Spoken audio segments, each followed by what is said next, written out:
Jeffrey Sachs on Nordstream's destruction. Destruction of the Nordstream pipeline, which I would bet was a U.S. action, perhaps U.S. and Poland. This is Jeff, we got to stop there. That's quite a statement as well. Why do you feel that was a U.S. action? Come on, bro. What evidence do you have of that?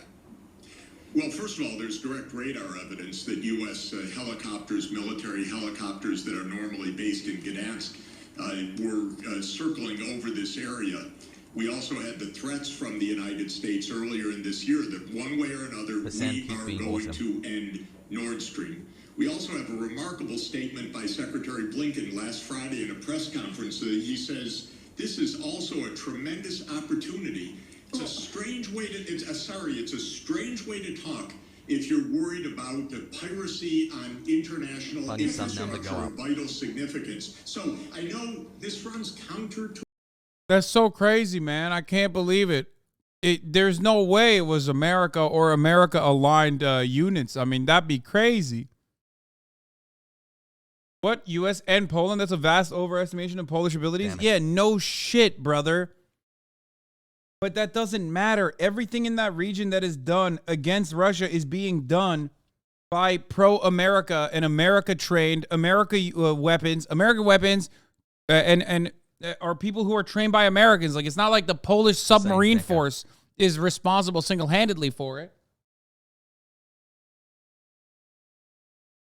They didn't get a couple Polish motherfuckers riding on, sea lions to go and throw stones at the fucking pipeline, brother.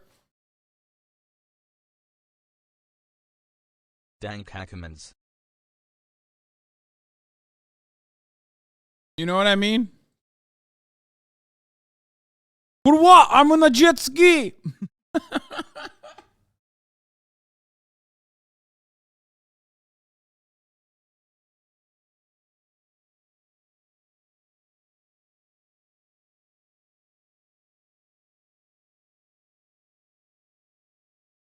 To our narrative, it runs. You're not allowed to say these things in the West. But the fact of the matter is, all over the world, when I talk to people, they think the U.S. did it. And just to tell you, and by the way, even reporters on our papers that are involved tell me privately, yeah, well, of course, but it doesn't show up in our media. Professor, I don't want to get into tit for tat about what did or did not.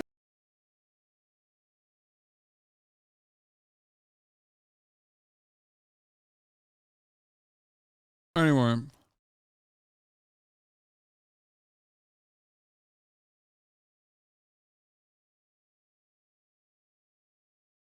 What's your stance on the nuclear stuff? I mean, I think nuclear saber rattling is fucking terrifying. I don't know what Putin's going to do. Only Putin knows what Putin's going to do. Pooty poo. Anyway, let's hear what the United States has to say about it, though. The U.S. is developing contingency plans for possible Russian escalation in its war in Ukraine, including the potential use of tactical nuclear weapons. Also, the possibility of what one source described as a nuclear display. That would be something short of a nuclear strike, including the possibility of a military strike on the Zaporizhzhia nuclear power plant.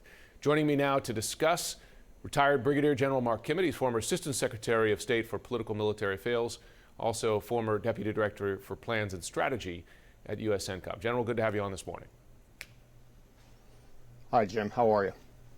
So this shows how seriously the U.S. is taking these Russian nuclear threats. They've been developing contingency plans for some time. I wonder, can you describe what such contingency plans might involve? Well, I think... It's like, bro, come on. What kind of defenses do we have? Shut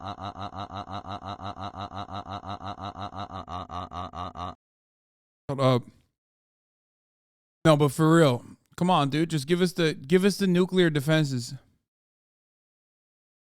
First of all, there's the public face of all of this, which is how we communicate to Russia what we're prepared to do, what we're not prepared to do. My personal view is I think we ought to be deliberately vague on what we are prepared to do. Anytime you draw a red line, that commits you to a certain course of action. Look, I think it's fairly simple to lay down the options. It could be the soft side of it, which is doubling down on sanctions, doubling down on export controls, ranging all the way to a nuclear response of our own and everything in between. Wow. It would be likely that this president is not looking at the far end of that, sort of looking at a response in kind, but not with nuclear weapons. Hard Understood. strikes on Russian facilities inside of Ukraine, most likely. Hey, definitely never hard strikes on infrastructure on global seas. Like, for example, a pipeline. That would never happen.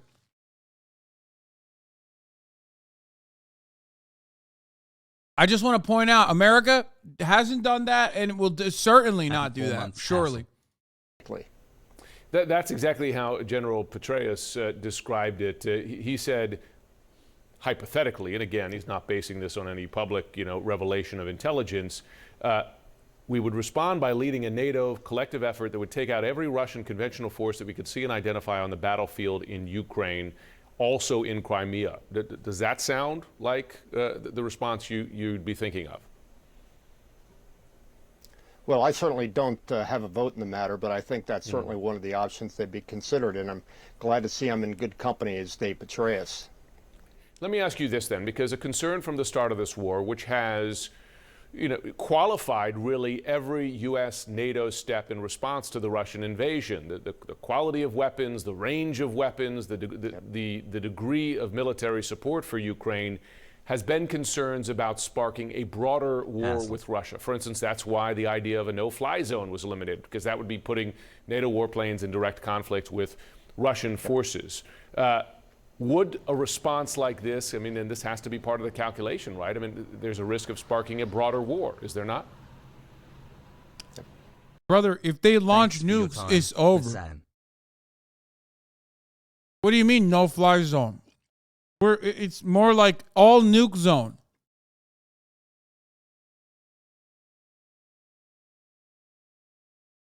This stream, if nukes are used, 350K viewers. Yeah, we'll have a banger end to the world. You know what I mean? We'll watch it.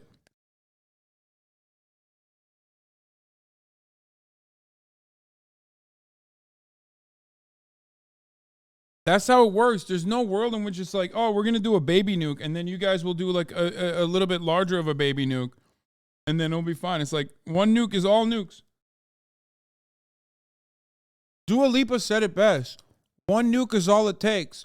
Falling in love with me. Possibility. That's what that was about. There certainly is. But I heard a description of Putin yesterday that I thought was particularly apt. He started off as an autocrat, became a dictator, and now he's a madman. Wow. He may be a madman, but I don't think he's suicidal. I don't believe that he wants to be the leader of Russia. Brother, I said that too. Let me tell you something. People love bringing that up still. Russia that ends the Russian Federation.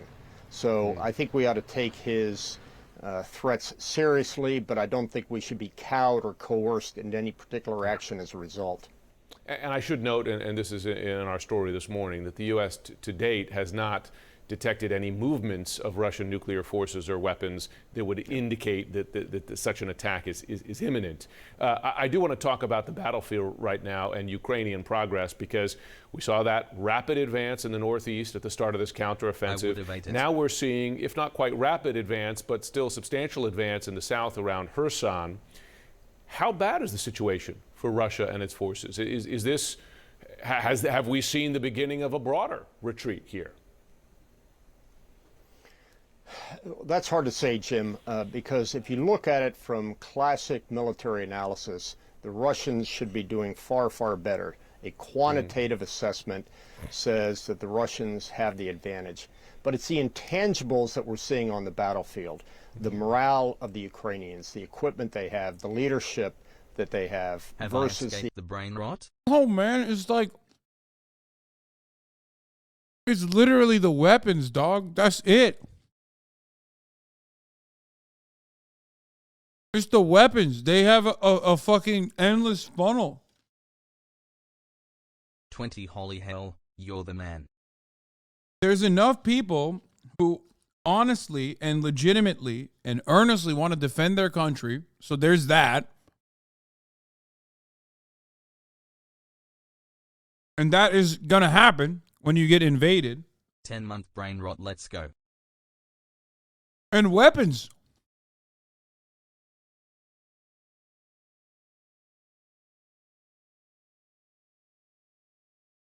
The exact opposite on the side of the Russians.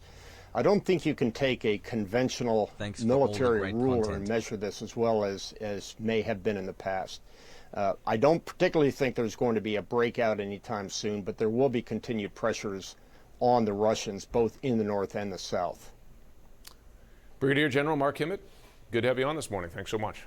Hi. The New York Times reporting this. In background conversations, a range of officials suggested that if Russia detonated a tactical nuclear weapon on Ukrainian soil, the options included unplugging Russia from the world economy or some kind of military response, the one that would most likely be delivered by the Ukrainians with Western-provided conventional weapons. Joining us now, one of the reporters behind this story, CNN political and national security analyst David Sanger. This is such a great story, I think, because it really puts us in the moment that we're in, which is kind of an alarming one, although you also do point out, for instance, that there are some reasons why senior officials are saying not to be. Have you considered that Ukrainians got that dog in them? Brother, no matter what happens, when you're fucking backed into a corner, you got to have that dog in you. You know what I mean? That's what it is for them. It's life or death. Yes. But culture That's why they got that dog in them. I was worried it'd tune in and you'd be talking about Fortnite or something.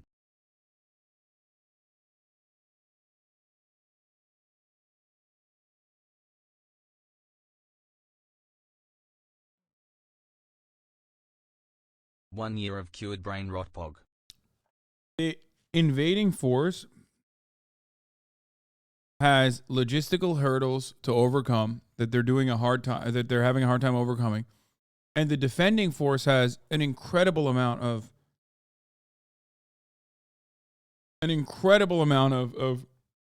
help that it's getting from the international community.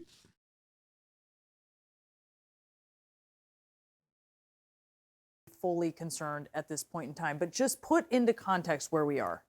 Well, I think where we are, Brianna, is that this is probably one of the most fraught nuclear moments since the Cuban Missile Crisis, which was 60 years ago this month.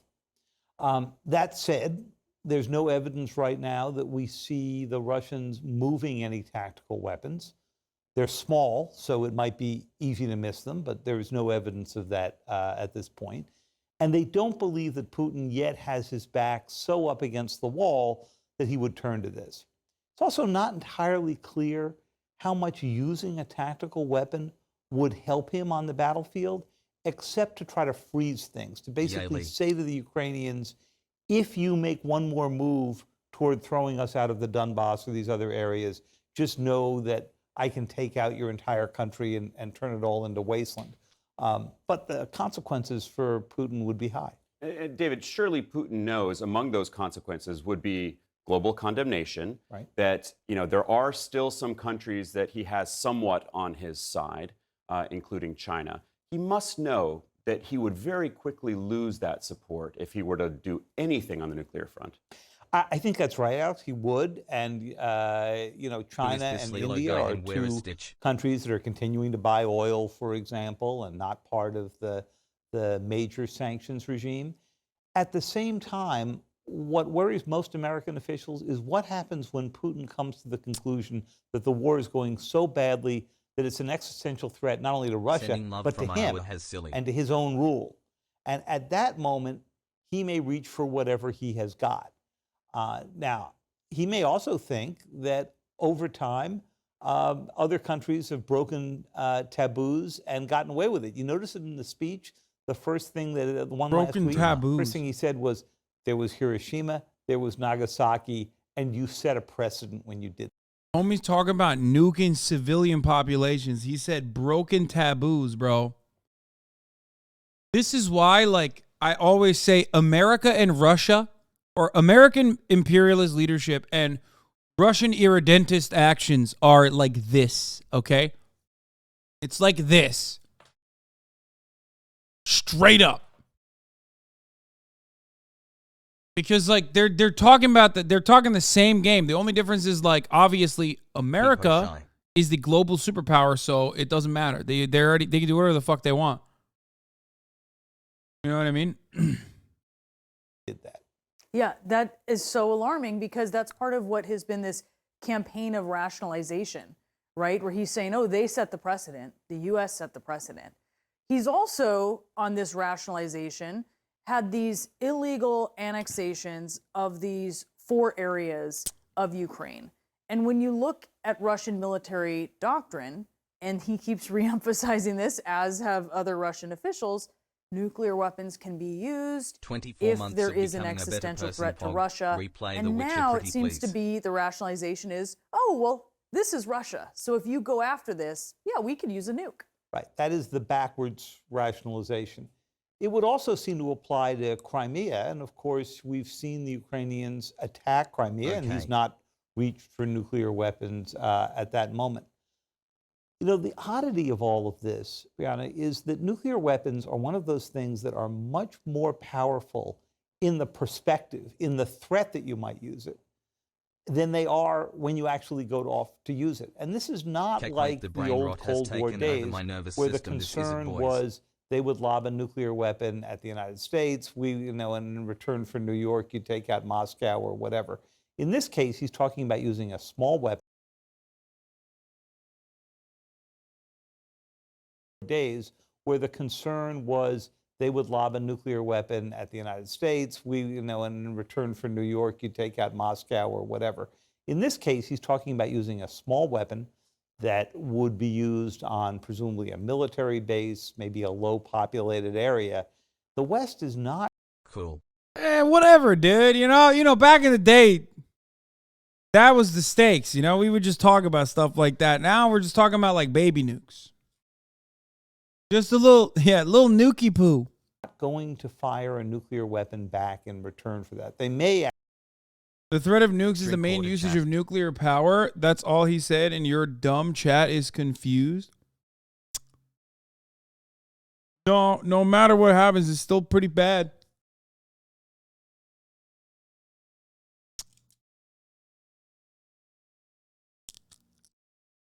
At HasanAbi, can you read my message?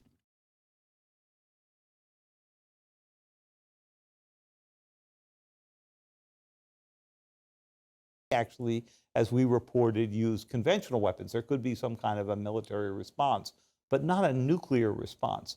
And so he may well think that, over time, he would get away with this. He also thinks that over time, the West is going to lose interest in Ukraine, that as the winter sets in Europe, the interest in continuing the sanctions is going to diminish. You've already seen protests in Europe about high prices and shortages. I gave you the Armenian card, so but you he's never betting used it, that we'll lose WTF, interest. man.